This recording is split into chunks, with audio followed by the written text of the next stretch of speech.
Welcome to EKO201E Economics.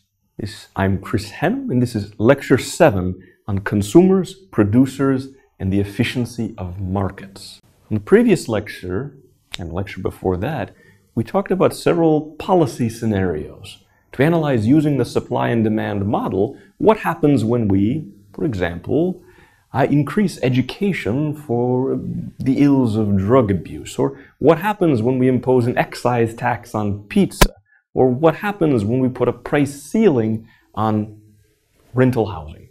Now, what we're going to talk about in this chapter, this lecture is about whether we would be able to make any concrete statements about whether those outcomes were good or bad, how we would measure how good or how bad some kind of a policy or some kind of a change we might have in a market would be. Now, we can say simply that if we have inelastic supply, then more of the burden of a tax falls on suppliers, but that doesn't tell us anything in particular about whether the tax is bad or how bad the tax is. We can say that we definitely wind up with a shortage of rental apartments if we impose a price ceiling on rental housing. But we can't say anything concrete there about whether the policy is bad or how bad it is, or whether it's worse or better than certain other policies that might achieve the same kind of a goal in terms of making our economy more fair. This lecture describes the fundamentals of a special field of economics that we call welfare economics. Welfare economics deals with the allocation of goods, and it deals with measurement of how good allocations of goods are, how good economic outcomes overall are. Those allocations of goods, who gets to consume the goods, who gets to produce the goods, whether it's people who want them badly or don't, people who have high incomes or don't, etc. Welfare economics is the special study of those kinds of phenomena within the broader economy. So first, we're going to look at how we would define or describe how good a market outcome is for the consumers that participate in it. And the key term that we need to define first is something called willingness to pay. So we imagine that every actual buyer or every potential buyer for a particular good thinks about what they would be willing to pay if they had to and still make that purchase. So if iPhones are selling in the market right now for $1,000 US, some people choose to buy it, some people don't.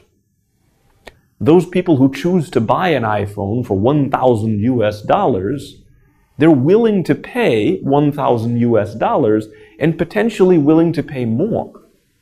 Those people who don't pay $1,000 and choose not to buy an iPhone, those people might conceivably be willing to pay some other price, but they're definitely not willing to pay $1,000. Some of those might be willing to pay $800, some of those might be willing to pay $200, and of course there might be some people who aren't willing to pay any price at all. We assume that each consumer has a willingness to pay in their head. They know what it is, and they'll make their decisions based on an actual market price that they see, according to whether their willingness to pay is or is not as high as the market price. So we assume this is how people work. So we make a simple example where we have 4 consumers who might potentially buy an iPod. So those 4 consumers are named Anthony, Chad, Flea, and John. Do we know who those 4 people are? Well, those 4 people are members of the band, the Red Hot Chili Peppers. Now, the willingness to pay, we assume, for Anthony is $250 US. We assume the willingness to pay for Chad is $175 US.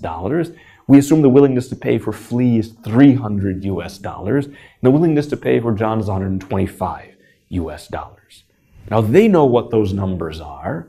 The people who are trying to sell them iPods don't necessarily know what those numbers are, but they do, and they make their decisions about whether or not to buy accordingly.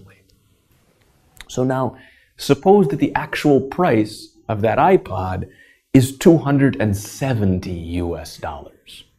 Who would buy? Well, in that case, the only person who buys at a price of $270 is Flea. Everyone else would see that their willingness to pay, well, they're willing to pay something for an iPod, isn't as high as the market price of $270, and they would choose not to buy. If we have a price for an iPod of $200, on the other hand, Flea would still want to buy, but now Anthony would also want to buy because his willingness to pay of $250 is more than the market price of $200. So our quantity demanded with a price of $270 would be only 1, and our quantity demanded with a price of $200 would increase to 2. Now we can determine for any potential price, assuming our market is just these 4 people with these 4 clearly defined willingness to pay, we could describe quantity demanded at any potential price. And we can use those quantity demanded at all of those possible different prices to describe a complete demand schedule. Actually, we have ranges of price for each quantity, not specific prices for each quantity, because the number of people in our economy is so small.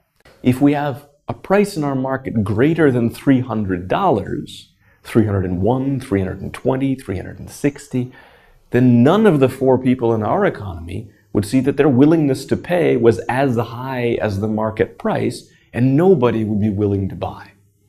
But if the price were to fall to 300, or continue to fall anywhere up to down to 251, we would have 1 person who was willing to buy, just Flea, and a quantity demanded at a market level of 1. And suppose our market price goes from 251 to 250. Now suddenly Anthony is willing to buy, and quantity demanded shoots abruptly from 1 to 2. And quantity demanded remains at 2 throughout that range of prices from 250 all the way down to 176. At a price of 176, still only 2 of these people are willing to buy.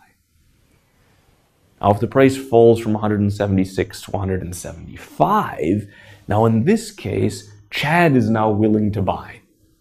So willingness to pay for Chad is exactly 175. We assume that if the price is exactly 175, that he'll still buy. He's still willing to pay that price of 175, but he was not willing to pay the price of 176. And then, for all of those prices of 175 ranging all the way down to 126, our market quantity demanded is 3. If the price goes down from 126 to 125, that's what it takes to get John into the market. He buys at a price of 125 because his willingness to pay is exactly 125, and quantity demanded in the market increases to 4. As we plot out these points on a demand curve, just like we could point out other points on a demand schedule in a demand curve, we should make one key distinction between the other kinds of demand curves that we drew, where there were single points and we connected those points to make one long straight line. Here, the prices that we have are ranges rather than specific prices. So for the range of prices from 301 and up, the quantity is always 0. For the range of prices between 300 and 251, the quantity is always 1, and so on and so forth. So the demand curve that we would draw based on this kind of a demand schedule looks like steps or stairs. It doesn't look like a nice, neat, straight line. And this is the kind of demand curve that we would expect to draw from a demand schedule that illustrated the demand for a very small number of people, each of which buys only one of the good. If we have a very large market with many people buying, potentially buying large quantities, we could still have many little steps, but we'd have so many tiny steps that would come arbitrarily close to being a straight downward sloping line.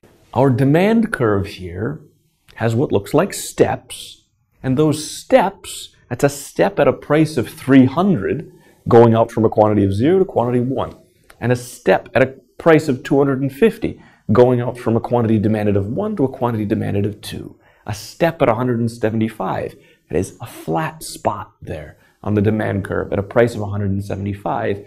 These flat spots on our step demand curve represent the willingness to pay of individual consumers in our market. And then those vertical sections of our demand curve represent the range of prices that we could have without inducing any further individuals to consume. We've described willingness to pay, and we've derived a demand curve and a demand schedule based on willingness to pay. What we ultimately want this for is to use to define a concept of how good the market is for consumers that we call consumer surplus. And what consumer surplus is the amount you would have been willing to pay for a product that you buy that you didn't have to. So suppose you were willing to pay a price of $1,200 for an iPhone, and you found a great deal on that iPhone, and you got it for only $700. We assume that you are $500 better off than you would have been if you'd paid the maximum price you were willing to pay, because you still have $500. And you can spend that $500 on a variety of other things.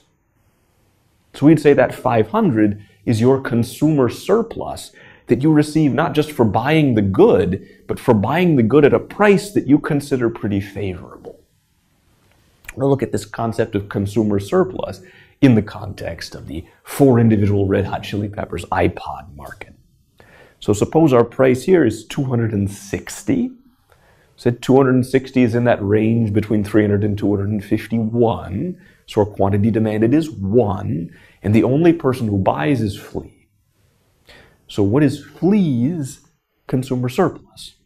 Flea's consumer surplus is his willingness to pay. If 300, the maximum he would have been willing to pay for that iPod, minus the amount that he actually did have to pay for that iPod, which is 260. So his consumer surplus is 40. Now how about Anthony? Now this is a common mistake, a common area in which people are confused regarding consumer surplus, something that will come up on your midterm exam that you should bear in mind. Anthony does not buy. If the price is 260, the price remains higher than his willingness to pay. As a result, he doesn't have an iPod, he has $250. Absolutely the same as if the iPod didn't exist to begin with. He's no better off and he's no worse off because this market exists with a market price of 260. So we say his consumer surplus is 0 because he doesn't buy and still has the money in his pocket.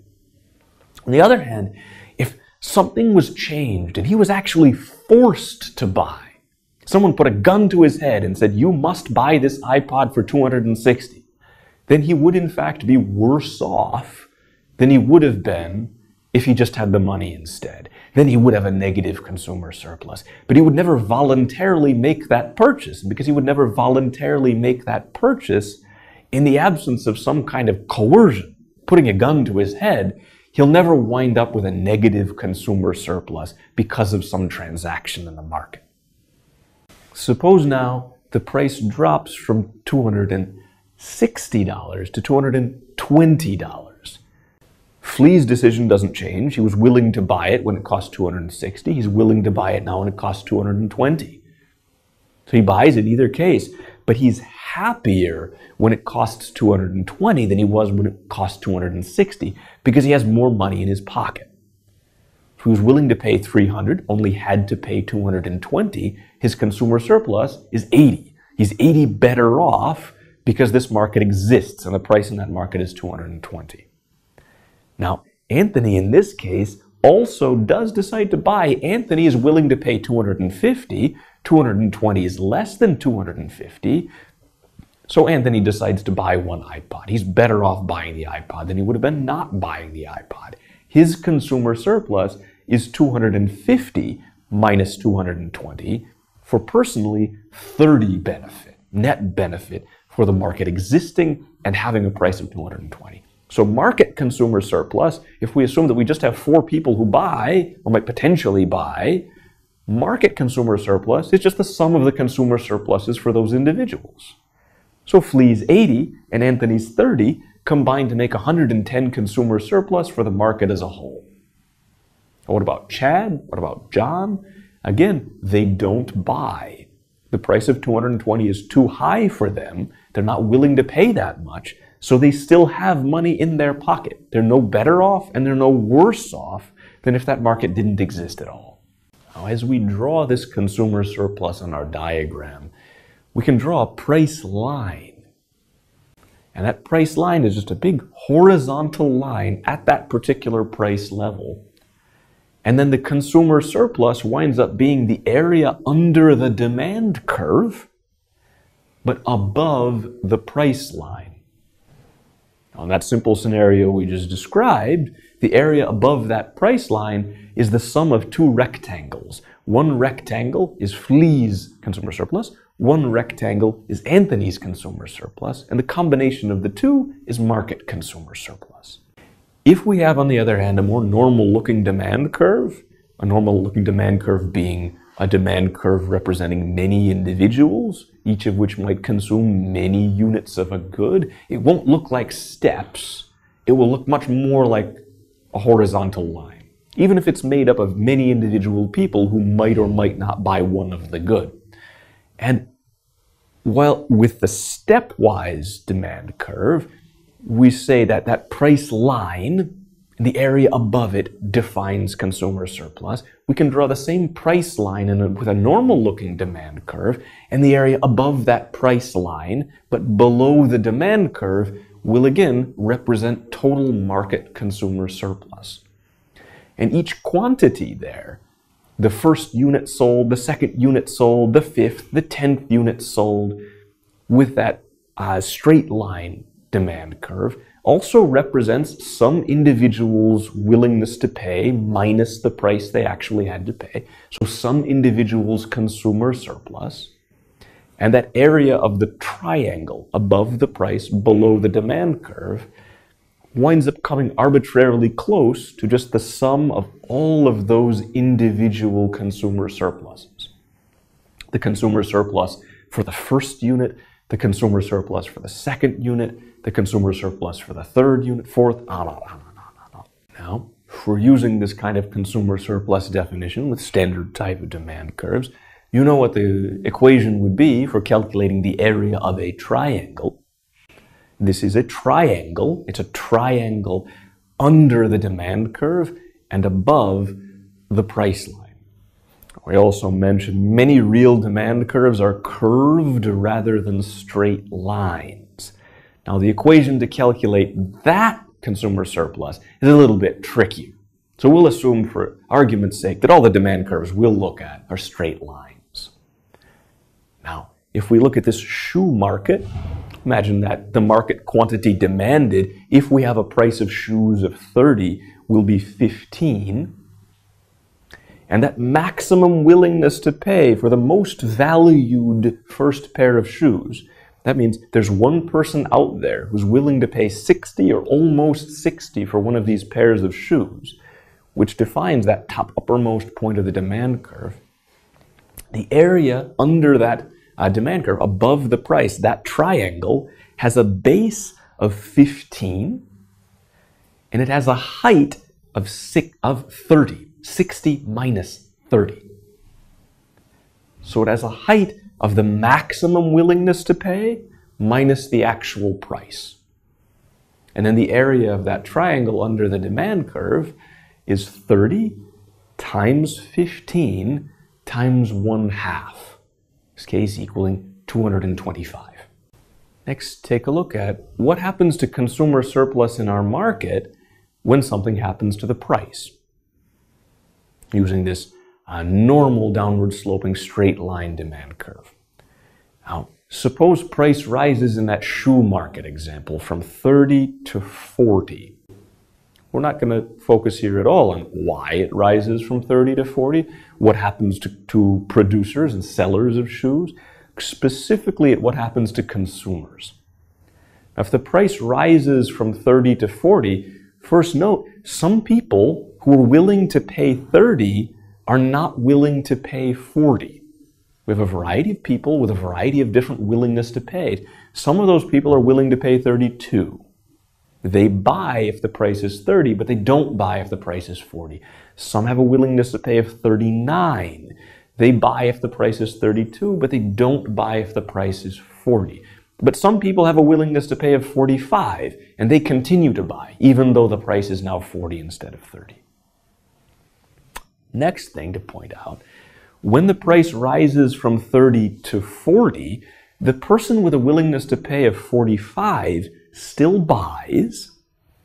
Their behavior doesn't change, but they're less happy with that purchase because they have less money left after making the purchase. Their consumer surplus for those people who still make the purchase is less than it otherwise was. And as we draw this diagram out, we see now, compared to that original big triangle with a price of 30, our new consumer surplus is this smaller triangle above the price of 40.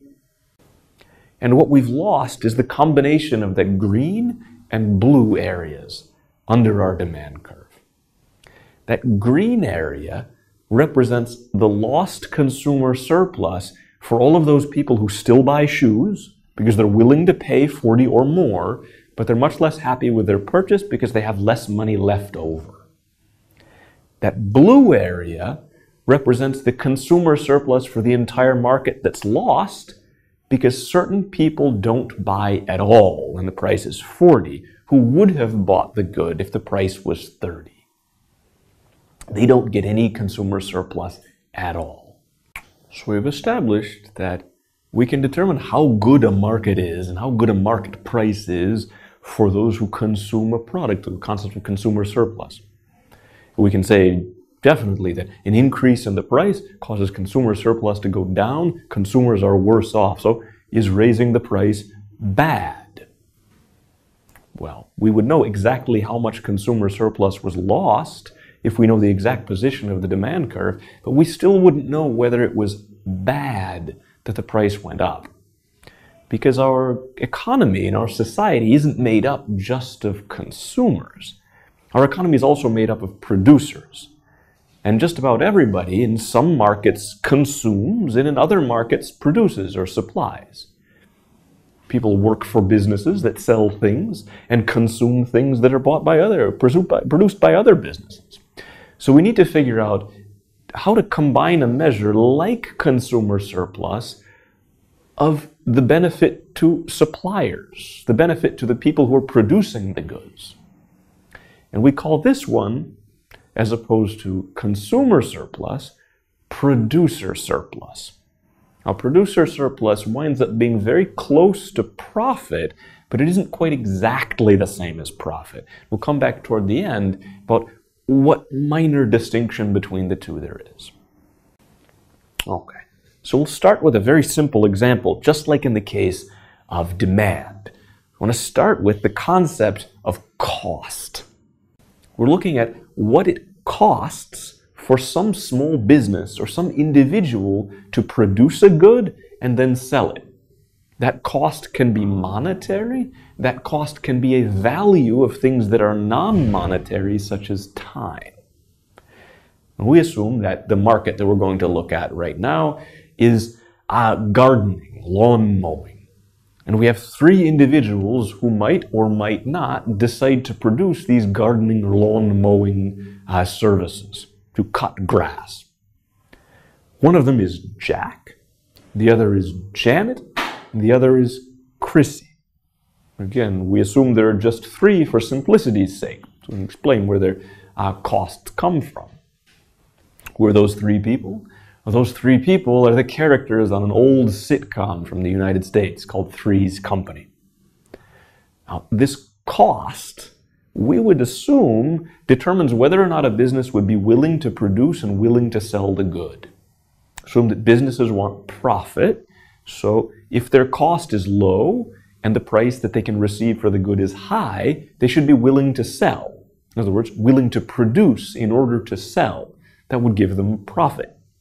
And they would be willing to sell as long as the price that they can receive is at least as high as their cost.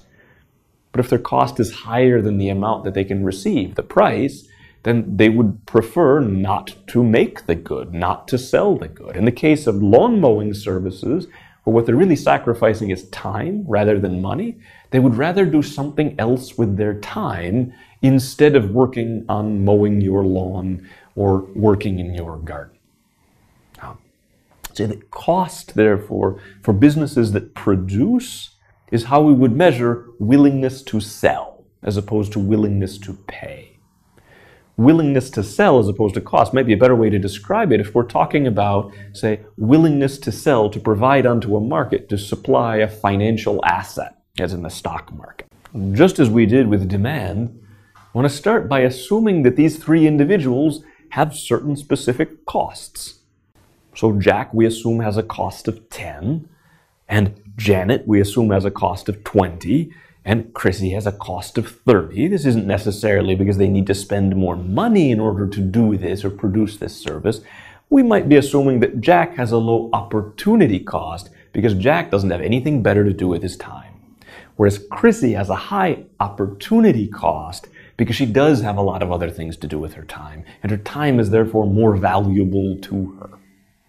Now, we can then, just as in the case of demand, plot out a supply schedule for different price ranges to see what our market quantity supplied would be. If we have a price anywhere between 0 all the way up to 9, then Jack would say his cost is too high, he's not willing to sell. And Janet would say her cost is too high, she's not willing to sell. Chrissy would say her cost is too high, she's not willing to sell. And if you were offering $8, for example, for lawn mowing, you would find that no one was willing to provide that good, that service onto the market. Quantity supplied would be 0. On the other hand, if the price rises just a little bit up to 10, now Jack is willing to produce it, willing to sell it. And Jack is the only one who's willing to produce this good, willing to provide it onto the market at a price of 11, a price of 12, a price of 13, all the way on up to a price of 20. At that price of 20, this is the minimum price that Janet is willing to accept to provide that service. It is her willingness to sell. So we have a range of prices between 10 and 19, where quantity supplied is 1. Once price rises to 20, quantity supplied becomes 2. And as price rises up and up and up from 21 to 25 to 30, all the way up to 34, quantity supplied is still 2. It takes a price of 35 to convince Chrissy to provide her good in the market. Now, as we take this supply schedule that we've defined and we draw a supply curve based on that supply schedule, just as in the case of demand, remember that these aren't individual points, these are ranges of price. So for that price range from 0 all the way up to 10, the quantity supplied is 0. Then it abruptly jumps to 1. And we have this flat spot on our stepwise supply curve, which represents the lowest willingness to accept, lowest willingness to sell, the lowest cost, which is Jack's.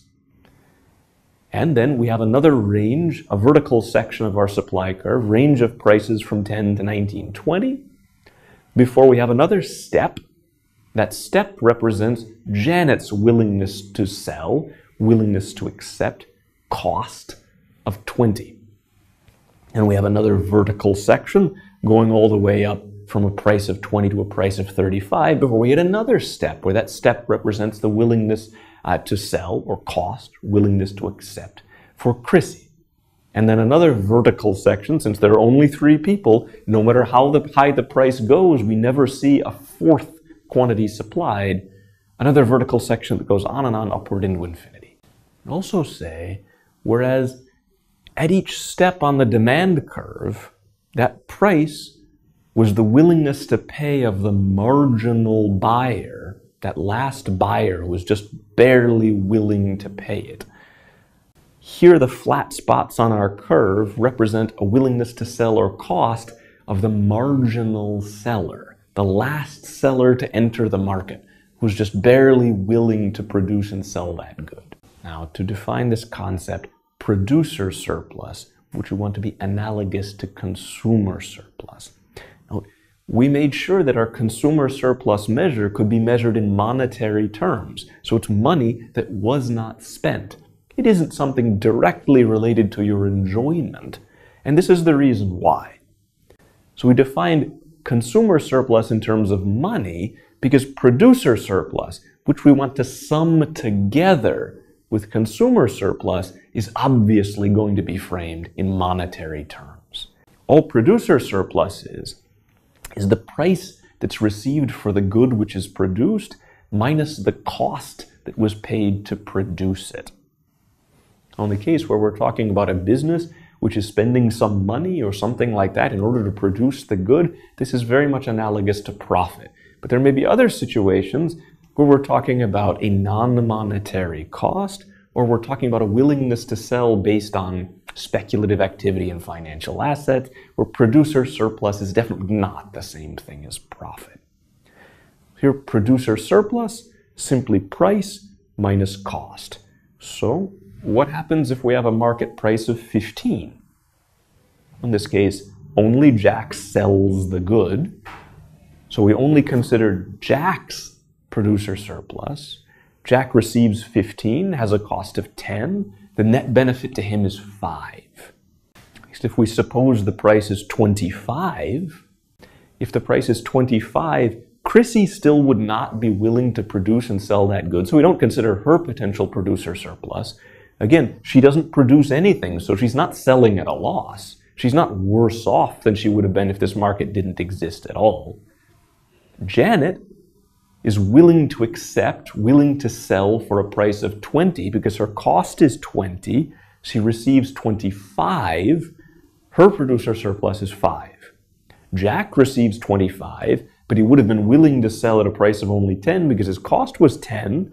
He gets a producer surplus of 15. If we sum those together, 15 plus 5 gives us a market producer surplus of 20. In this case, this is the area above this stepwise supply curve below the price. This area in this specific case is the sum of two rectangles. One rectangle is Jack's producer surplus. The second rectangle is Janet's producer surplus. Chrissy doesn't have any producer surplus, so we don't consider her in this case at all. Again, as in the case of demand, we have a supply curve that looks like this. It looks like steps because we've assumed that we have a very small number of people. If we have a very small number of people, it's easy for us to describe what their willingness to pay is and what individual decisions those people make. A real market will have many, many, many, many sellers. Each of those sellers is probably selling potentially many units of the good. So we'll have a supply curve that might be made up of little steps, but it has so many tiny steps that it looks something like arbitrarily close to this upward sloping line, like we looked at in previous lectures on supply and demand. So if we again carry this over to a hypothetical shoe market, we suppose we started with a price of shoes, the equilibrium price of shoes of 30, we could determine based on this supply curve what the initial producer surplus in that market would be. If we assume that our supply curve is a straight line again, as opposed to a curved line, it's relatively easy for us to calculate this area because this area is a triangle. It's again 1/2 base times height. Again, the base of that triangle is going to be the quantity that's bought and sold in the market. Now the height of the triangle is the gap between the price minus the minimum willingness to sell, minimum willingness to accept, or minimum cost. Now, as we've drawn this supply curve in the shoe market, that minimum cost is 15. That's the lowest cost that any producer can produce any pair of shoes for. We've just stacked these quantities in order of cost. The higher cost going out to the right, lower cost to the left. Now, if we assume that we have a market equilibrium with a price of 30 and an initial quantity that's bought and sold of shoes of 15, and we have a height of our triangle of a price of 30 minus a minimum willingness to sell of 15, then the area of our triangle, producer surplus, would be 1/2 times 15 times 15. Next, I want to analyze here. Suppose we have the same hypothetical change that we did in the shoe market on the demand side, where the price, for whatever reason, rises from 30 to 40.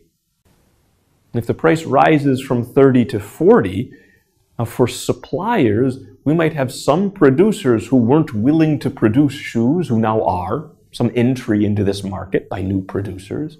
And we might have some shoe producers who are now willing to produce more shoes. They increase production in factories because of the high price. So the quantity that they're willing to sell, the QS, now increases from 15 to 25 as the price rises from 30 to 40. Now, it's not just that more producers enter the market, it's also, if the price is 40, all of those producers who were already in the shoe market, producing shoes and selling shoes, the gap between their cost and the price that they receive is growing. So their producer surplus is growing too. Their profits, if you want to think of it in that way, their profits are growing as well. All right, the next slide. If we do have a price of 40 and a quantity of 25, and still that minimum willingness to sell was 15, that was the lowest cost for the most efficient shoe producer, now the area of this triangle is 1/2 times 25, that's the base, times 40 minus 15, or 25, which is the height. 1/2 25 times 25, that winds up a total producer surplus for the entire market of 312.5. Now, note that as we increase the price from 30 to 40, producer surplus, this triangle, is growing. It's larger than the producer surplus triangle was if the price was only 30. So if we then compare this to a price dropping back again from 40 to 30, so the producer surplus drops from 312.5, it drops to only 112.5. Now, 200 producer surplus is lost. If 200 producer surplus is lost, we can attribute some of this lost producer surplus to the businesses who are always in the market, always producing and selling shoes, even when the price is 30. They're less happy than they were when the price was 40. They're still producing, but they receive less producer surplus or less profit from doing so. 150 of that lost producer surplus is attributed to these businesses. And that's the green area that you can see on the slide. The blue area that you can see on the slide to the right, this represents the lost producer surplus for those businesses that have either reduced the number of shoes that they produce or that have left the shoe market entirely because their costs are too high and they now consider that it's not worthwhile, it's not profitable for them to continue making shoes. So we establish a price of 30, better for consumers, but worse for producers. A price of 40, better for producers, but worse for consumers. So which of those two prices is better for society as a whole?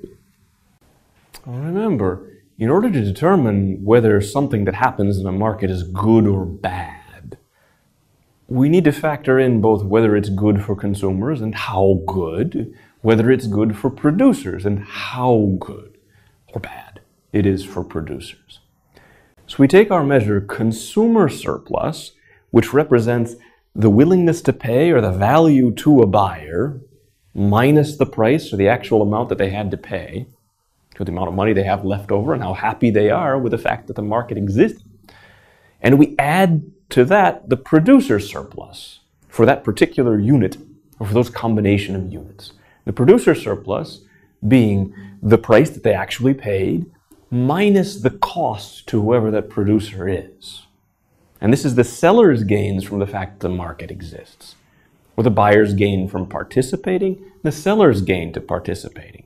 And if we did something that prevented a transaction from occurring in the market, then for all intents and purposes, we're saying that we're not allowing a producer to participate. We're not allowing a buyer to participate.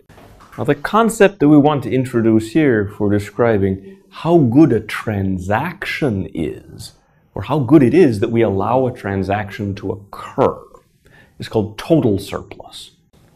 Total surplus for a particular transaction measures the value to the buyer, not minus the price that they paid, but minus the cost to the producer who produced it. Remember, this is the value to the buyer minus the price plus the price minus the cost. The two prices cancel out from the formulas that determine consumer surplus and producer surplus. And if for a particular transaction, the value to a buyer is higher than the cost to a producer, then total surplus is positive. So they use this concept of total surplus. That's the net benefit of all of that economic activity in the economy, in the market, to look at the impact in a competitive market of how a market decides to allocate resources. And here, when we mean allocation of resources, we mean the market choosing a quantity and a price, having a market equilibrium, but also the specific individuals that choose to buy and are allocated this good in the market are the ones who have it. That's part of how the market, in this case, is going to be allocating resources and organizing economic activity. And those specific producers who produce at that market equilibrium, as opposed to other potential producers.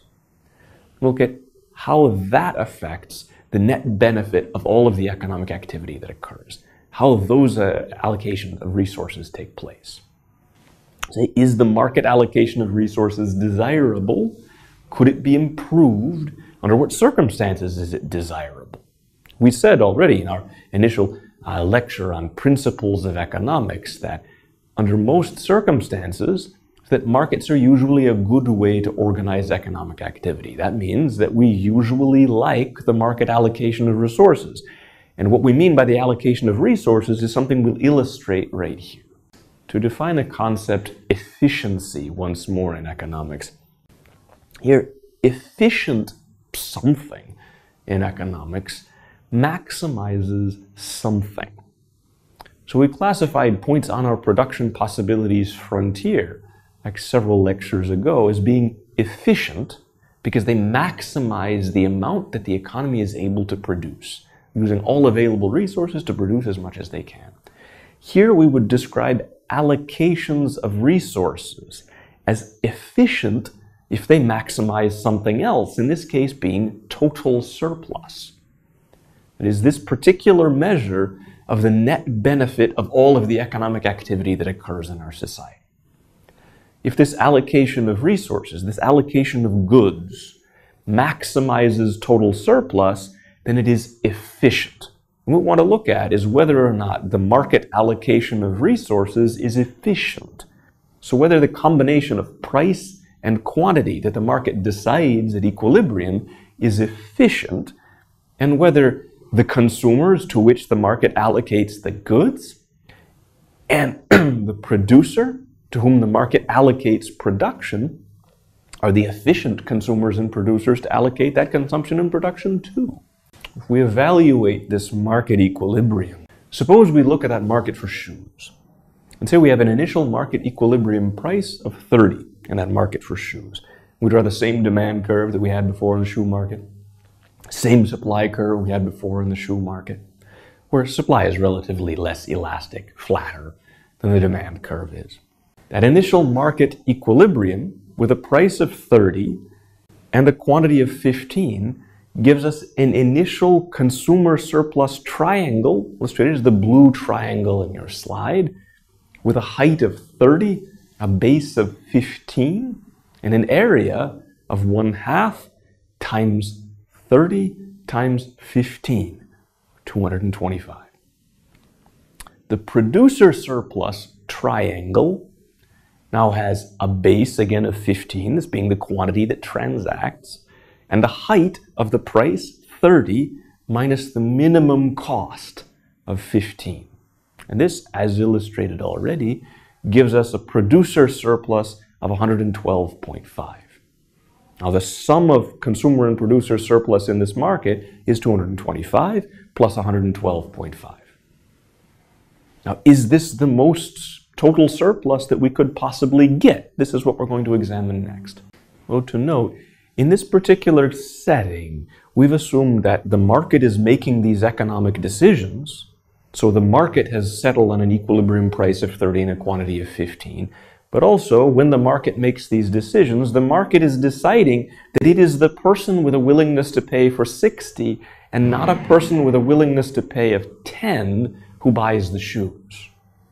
So the people who actually do get the shoes with a market allocation of goods and an equilibrium price of 30 are all of those people with willingness to pay of 30 or more.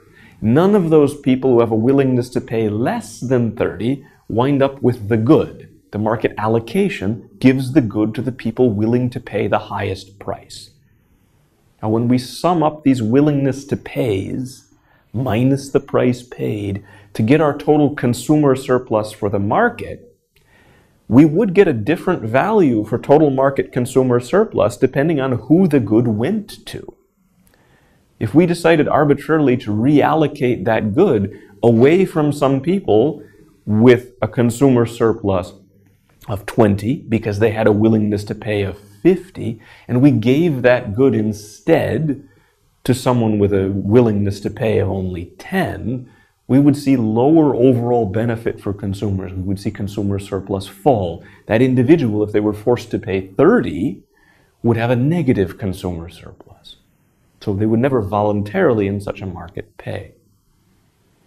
On the other hand, if these goods were not allocated through a market mechanism with a price, we could allocate them in any variety of ways, and the way which would give us the largest possible consumer surplus, if all of these goods were given away for free through some non-market allocation mechanism, is again to give these goods to the same people who would have been willing to pay the highest price for them. That's the way we would maximize consumer surplus for a given allocation. Now, the producers with this scenario, we assume that the market is making these economic decisions, the market is allocating resources, the market is settled on a price of 30 and a quantity of 15. The market also decides which of the producers produce the 15. Those producers with relatively high costs who are on the upper part of the supply curve, in this scenario, they do not produce, or they do not produce those shoes that would have been expensive to produce. It's only those businesses with low costs that produce. So when we allow the market to allocate resources in this way, we allow the market to make these decisions, the market allocates to consumers who are willing to pay the most, and it allocates to producers with the lowest cost. Now, given that the market will do this, is the price that we have of 30 the best price that we could have? So the question then is, does the equilibrium quantity of 15 and equilibrium price of 30 represent the best possible price and quantity combination? So suppose as an alternative, we increase the quantity that's produced to 20. Now, if we increase the quantity that's produced to 20, those producers who are producing the 20th unit, they have a cost of 35. And these additional 5 units that produced, they have costs higher than 30, ranging from 30 up to 35. But there was no one who wasn't buying initially who was willing to pay even 30, much less 35. So if we increase the amount that we produce to 35, the cost to the marginal sellers is quite high. On the other hand, because there is no one that was willing to pay at least 30, the 16th unit and 17th unit and 18th unit that are consumed must be consumed by people or allocated to people who have willingness to pay which was less than 30. So the willingness to pay for the person who consumes the 20th pair of shoes is only 20. And for each of those units, 16, 17, 18, 19, 20, the willingness to pay from those people ranges between 30 and 20. So for each of those units, the 16th pair of shoes, the 17th pair of shoes, out to the 20th pair of shoes, for each unit, the cost to produce is high relative to the willingness to pay, relative to the benefit for anybody who would buy those shoes. So each of those transactions, if something forces those transactions to occur, either makes a consumer worse off than if that transaction had never occurred, or it makes a producer worse off than they would have been if that transaction had never occurred. The total surplus associated with pair of shoes 16, 17, 18, 19, and 20 is negative. See, there's an area, a triangle between that supply curve on top and the demand curve on the bottom, but that area represents a negative, a lost total surplus. Whereas the triangle to the left-hand side, between demand above supply, that represents a positive total surplus. You see that as compared to producing 16, 17, 18, 19, 20, whatever price we might charge for the 16th or 17th or 18th or 20th, well, producing any of those units decreases total surplus. Now in that case, if total surplus is lower at a quantity of 20 than it would have been at a quantity of 15, we could increase total surplus by producing less, by producing 15 instead of 20. Can we always increase total surplus by producing less? Suppose we produce only 10, consume only 10 instead of 20. For the 10th unit that's produced, the cost to the marginal consumer, or the cost to the marginal producer, is only 25, not 30. And the benefit to the marginal consumer is much higher than the initial equilibrium price of 30. The benefit to the marginal consumer of that 10th unit is 40. Because remember, for units 10 through 15, there are individuals who are willing to pay 30 that are not willing to pay 40. So the 11th, the 12th, the 13th, the 14th, the 15th, those represent consumers with willingness to pay of 38, 32, etc. So for each of those units, the 10th unit, 11th unit, 12th unit, for each of those units, consumer willingness to pay is high. The net benefit to consumers is high. The cost to businesses to produce is low. And the gap between them gives us a positive total surplus if that transaction were allowed to occur.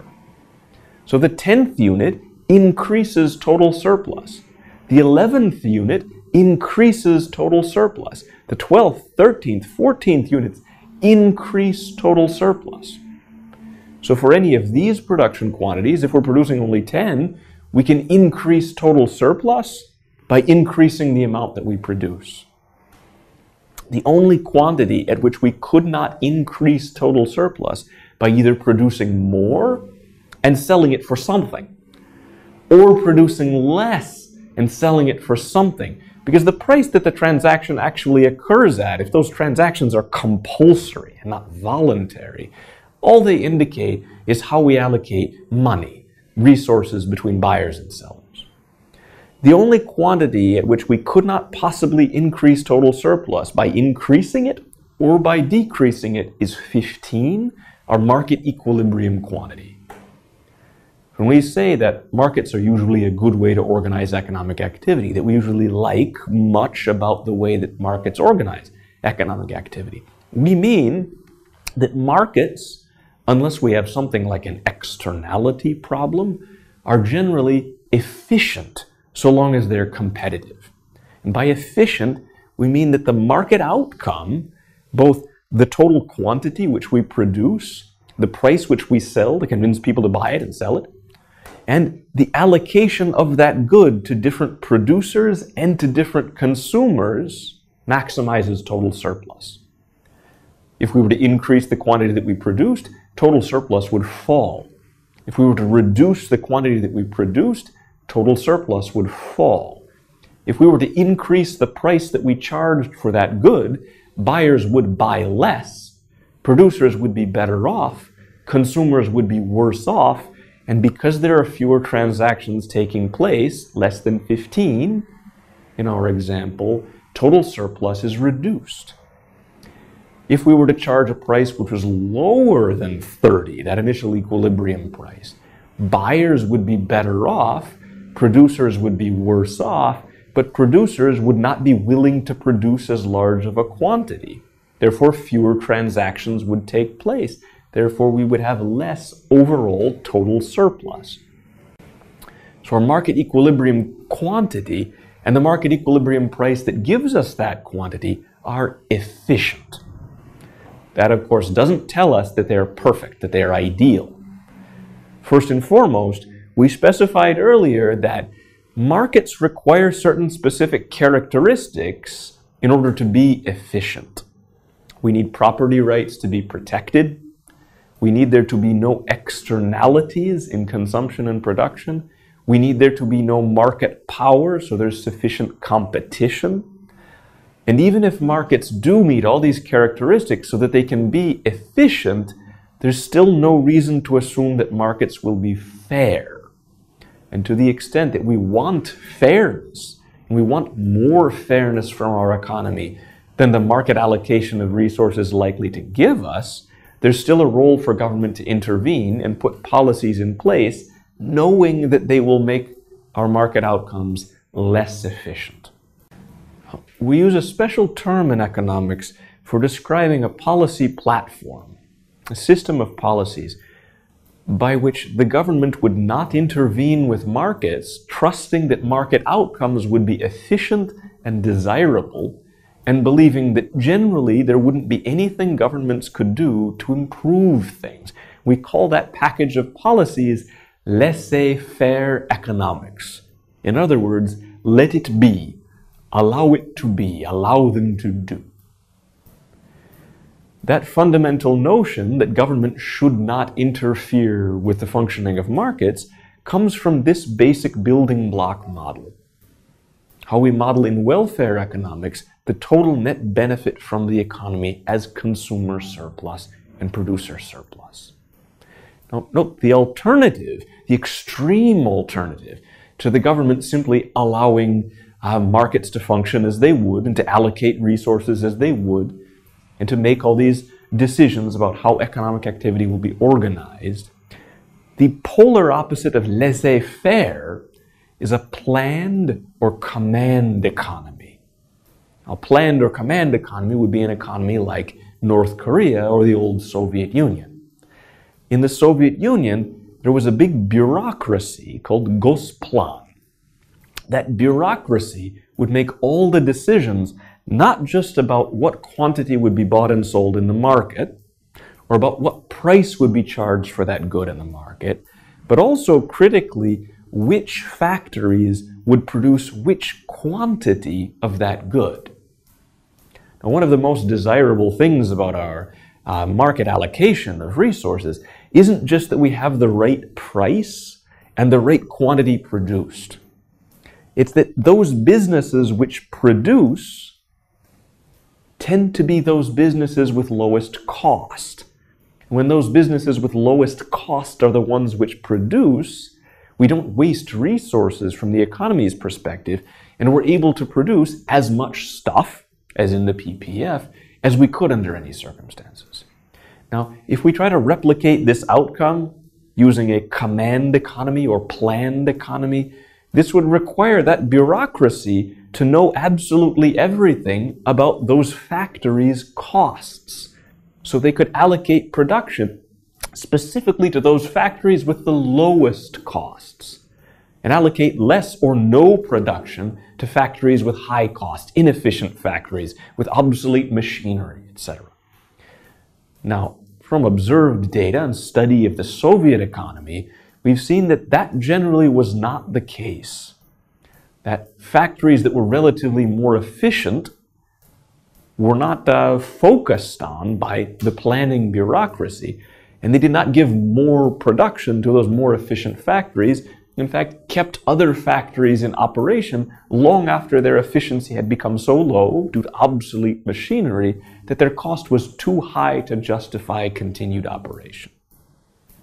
See, it's very difficult, even if it's theoretically possible, for a bureaucrat in a planned economy to replicate exactly what it is that the invisible hand of the market does. It's very difficult for that kind of a bureaucrat in that kind of an economy to give an outcome which is efficient for that reason. Of course, that doesn't mean that there isn't anything that the central planned economy can do better than a market economy.